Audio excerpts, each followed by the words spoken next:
Hey there, Grumpy Old Fart here. For those of you who don't know, I started Grumpy Old Fart to express my political and social opinions and to say things that I felt needed to be said. Unfortunately, YouTube started giving me strikes.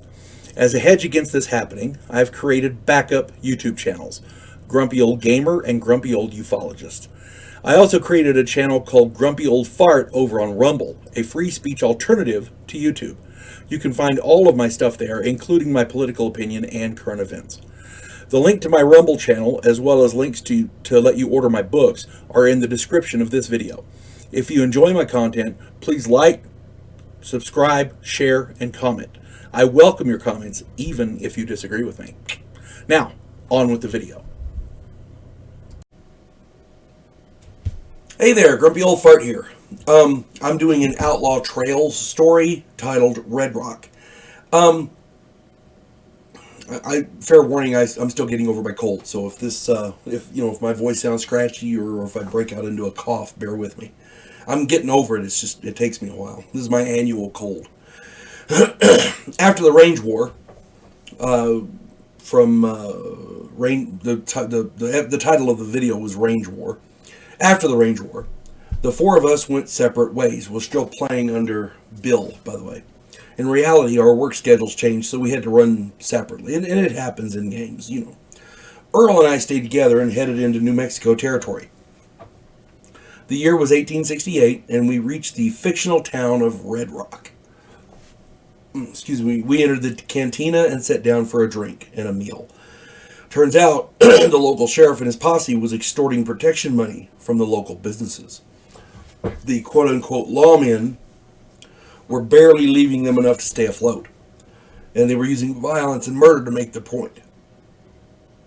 Earl and I talked it over and decided that 5% from each business was plenty for the two of us, and since the quote-unquote lawmen were charging 50%, the cantina owner was more than agreeable. Within a week or so, the business owners had all come to a consensus, and Earl and I were in business. The sheriff had 4 men working for him, so we figured to even the odds a bit. One of the men was sparking one of the local rancher's daughters, so on one of his trips out to her place, Earl and his Sharps rifle sent him to a different location. I caught one of them in an alleyway and beat him down with an axe handle. That made the odds 3-2. One of the sheriff's men liked to frequent the local house of ill repute. He somehow managed to drown in a bathtub. Imagine that.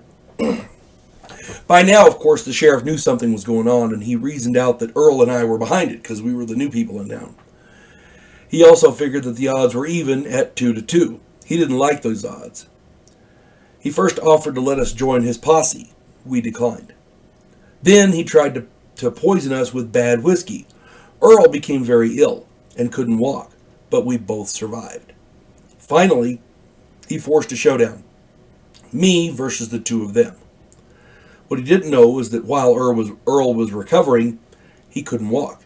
But he was still a great shot. And at close range, that Sharps 56 made really big holes in things.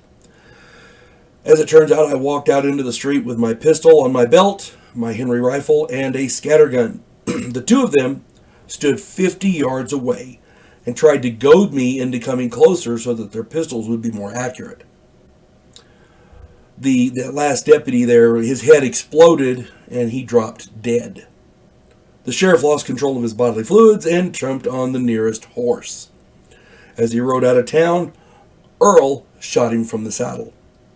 Earl was shooting from a hotel window, so they didn't even know he was there. They thought he was dead, as I understand it. We stayed on as lawmen there until Earl was healed up, and he stayed on as sheriff while I headed north into the Rockies. I'd saved a decent grub stake and decided to try looking for gold. And that's coming up in the next story. Now, I know a lot of those tactics seem underhanded and dirty, but again, when you're fighting for your life and when you're outnumbered, you take every advantage. And taking advantage in a fight is how you win the fight. Nobody likes fighting, but hey, you do what you got to do, right? And since it's only a game, nobody's actually getting hurt. That's the beauty of role-playing games. Hope this finds everybody well. You folks have a good day. God bless one and all.